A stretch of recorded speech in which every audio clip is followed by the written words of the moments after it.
नमस्कार दोस्तों, आज हम अध्याय 7 की प्रश्न वाली 7.3 के उदाहरण 11 पर चर्चा कर रहे हैं। उस त्रिभुज का क्षेत्रफल ज्ञात करो जिसके शीर्ष 1, -1, -4, 6 और -3, -5 है। हल हम जानते हैं कि त्रिभुज का क्षेत्रफल निम्न सूत्र होता है, जिसके बारे में हम हमारे पहले वाले वीडियो में पढ़ चुके हैं। अपेक्षा है कि आप लोगों ने सूत्र को अच्छे से याद कर लिया होगा। चलिए, तो उस सूत्र को हम लिख रहे हैं कि त्रिभुज का क्षेत्रफल बराबर 1/2 ब्रैकेट में x1 y2 - y3 plus x2 y3 - y1 plus x3 y1 - y2। प्रश्न अनुसार x1 की वैल्यू 1, x2 की वैल्यू -4, x3 की वैल्यू -3, y1 की वैल्यू -1, y2 की वैल्यू 6 और y3 की वैल्यू -5। ये जो आपके पास प्रश्न में युग्म दे रखे हैं 1, -1, तो यहाँ पर ये x1 कहलाता है, ये y1, ये x2, ये y2, ये x3 और ये y3। चलिए, इस सूत्र में हम मान रखते हैं और प्रश्न के हल को हम देखते हैं। ये देखिए, हमने सूत्र में मान रखा है x1 की जगह 1, y2 - y3, तो y2 की वैल्यू 6 और माइनस प्लस x2 -4, y3 की जगह -5 और y1 की जगह -1, तो माइनस प्लस हुआ ये, प्लस x3 की वैल्यू -3 और y1 की वैल्यू -1 और y2 की वैल्यू 6, जैसा कि आपकी स्क्रीन पर दिखलाई दे रहा है।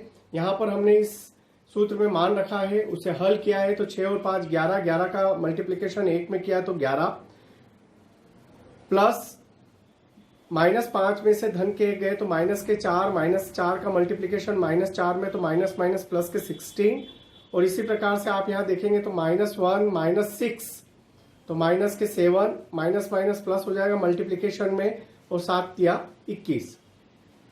अब यहाँ पर हमने 11, 16, 21 तीनों को जोड़ा तो 48 प्राप्त हुए, और बटे में कितने रहे आपके 2 का भाग हमने 48 में दिया, तो 2 दूनी 4 और 2 चौक 8। चूंकि क्षेत्रफल की इकाई वर्ग इकाई होती है, अर्थात जो भी मात्रक वह देता है वो इस इकाई की जगह आ जाएगा। प्रश्न में हमें यहाँ पर कोई सेंटीमीटर मीटर कुछ भी नहीं दिया है, तो हमने यहाँ पर लिखा है त्रिभुज का क्षेत्रफल बराबर 24 वर्ग इकाई। आइए अगले प्रश्न की ओर चलते हैं।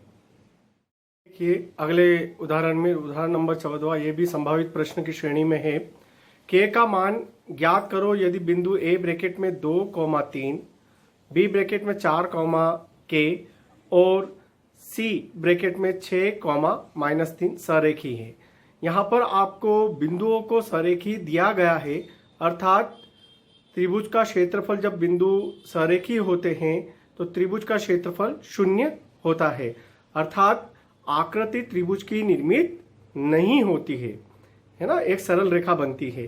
तो यहाँ पर हमारे पास प्रश्न में दिया गया है कि बिंदु कैसे है, सरेखी है, तो k का मान ज्ञात कीजिए।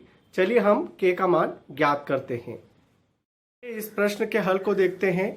दिया है कि बिंदु सरेखी है तथा x1 बराबर 2, x2 बराबर 4, x3 बराबर 6, इसी प्रकार y1 बराबर 3, y2 बराबर k और y3 बराबर -3। ये हमने इनके मानों को लिखा है। चूंकि बिंदु सरेख है तो त्रिभुज ABC का क्षेत्रफल जो होगा वो 0 के बराबर होगा। त्रिभुज के क्षेत्रफल का सूत्र हमने लिखा है, आप लोगों ने याद कर लिया होगा, बराबर 0। अब यहाँ पर हमने x1 y2 y3, x2 y3 - y1 और x3 y1 - y2 की वैल्यू पुट करी है। तो हमें जो पद प्राप्त हुआ वो है 1/2। आप चाहे तो इस 1/2 को हम 0 में भी पहुंचा सकते हैं, मैंने यही रखा है 1/2 ब्रैकेट में 2, x1 की value bracket k +1 minus plus हो जाएगा, प्लस 4 ब्रैकेट में y3 की वैल्यू -3 और y1 की वैल्यू आपके पास 3 है, ये रखी हमने, प्लस x3 बराबर 6, y1 की वैल्यू आपके पास 3 है, ये 3 रखा हमने, माइनस y2 की वैल्यू k, ये k। अब इस जो पद हमारे पास x1 y1 और x2 y2 और x3 की वैल्यू जो हमने रखी है, ये जो पद प्राप्त हुआ इसे हम हल करते हैं। देखिए हमने पद को हल किया, हल करने पर हमारे पास 1/2 को हमने 0 में पहुंचा दिया है। 1/2 2 का गुणा 0 में हुआ तो वो पद खत्म हुआ। अब यहाँ आप देखेंगे तो 2 के 2 का अंदर गुणा किया, 2k + 6 -3 माइनस के 6 और 6 चौक 24 with negative sign plus 6 × 18 minus के 6 के। अब 18 प्लस के हैं, 6 प्लस के हैं, दोनों मिलकर प्लस के 24 हुए, माइनस के 24 माइनस के 6 के में से हमने प्लस के 2 के को घटाया है तो प्राप्त हुआ माइनस के 4 के।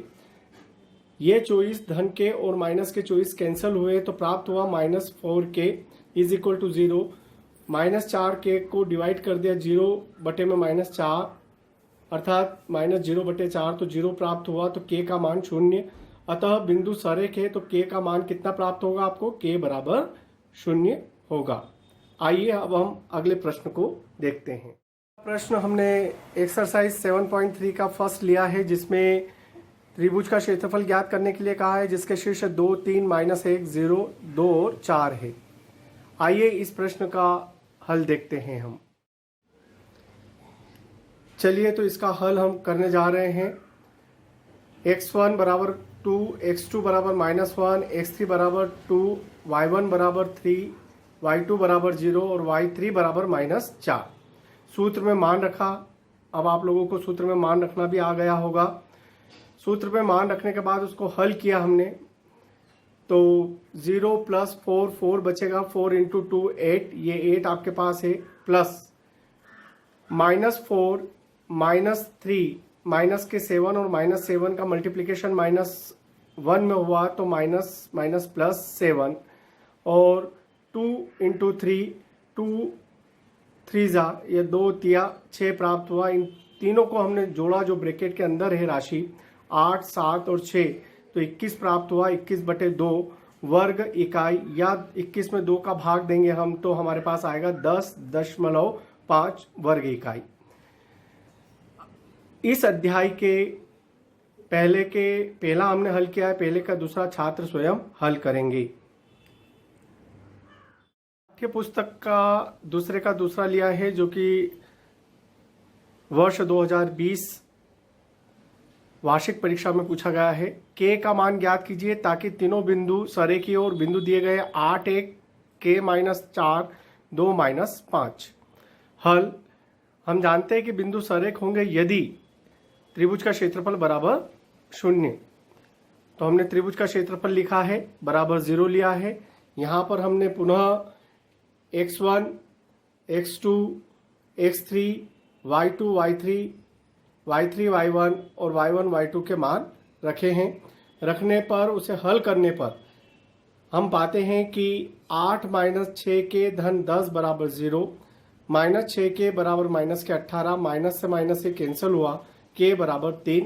अतः k बराबर 3 के लिए दिए गए बिंदु सरेखी होंगे। इस प्रकार हमने अध्याय 7 के संभावित प्रश्नों को हल किया है। अध्याय 7 कुल 6 अंक का है जिसमें एक ऑब्जेक्टिव, 2 अंक का एक प्रश्न तथा 3 अंक का एक प्रश्न आएगा। आइए अब हम संभावित कुछ वस्तुनिष्ठ प्रश्नों को देख लेते हैं। चलिए कुछ संभावित प्रश्नों को हमने लिया है। वस्तुनिष्ठ प्रश्न इस प्रकार है। विभाजन सूत्र लिखिए, अर्थात विभाजन सूत्र का formula m1 x2 + m2 x1 upon में m1 + m2 और y के लिए m1 y2 + m2 y1 upon में m1 + m2। दो बिंदुओं के बीच की दूरी का सूत्र x2 - x1 का whole square plus y2 - y1 का होल स्क्वायर। बिंदु x, 0 स्थित है तो x अक्ष पर, इसी प्रकार से यहाँ पर 0, y स्थित है तो y अक्ष पर। बिंदु P x, y की मूल बिंदु से दूरी हमने पहले भी याद करी है, ये पुनः स्मरणीय बिंदु है। रूट में x² प्लस y²। y अक्ष पर स्थित बिंदु के निर्देशांक y अक्ष पर, तो y अक्ष पर केवल y का मान चलता है इसलिए यहाँ पर 0, y का जो भी मान होगा वो यहाँ पर आ जाएगा। बिंदु 3, 2 किस चतुर्थांश में स्थित है? कक्षा 9वीं से ये ऑब्जेक्टिव है। बिंदु 3, 2 तो 3, 2 ये प्रथम चतुर्थांश में है। समकोण त्रिभुज का क्षेत्रफल 1/2 आधार गुणित शीर्षलंब। त्रिभुज का क्षेत्रफल जब 3 बिंदु की बात हो तो 1/2 x1 ब्रैकेट में y2 minus y3 plus x2 y3 minus y1 plus x3 y1 minus y2। 0 0 व 3,0 के बीच की दूरी बराबर 3 इकाई। इसको हल करने पर 3 इकाई प्राप्त होगा।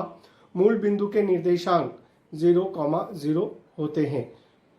मूल बिंदु कहाँ से प्राप्त होता है? जब x और y अक्ष एक दूसरे को लंबवत प्रतिच्छेदित करती है तो उस प्रतिच्छेद बिंदु को मूल बिंदु कहा जाता है और उसके निर्देशांक कितने होते हैं? 0 0।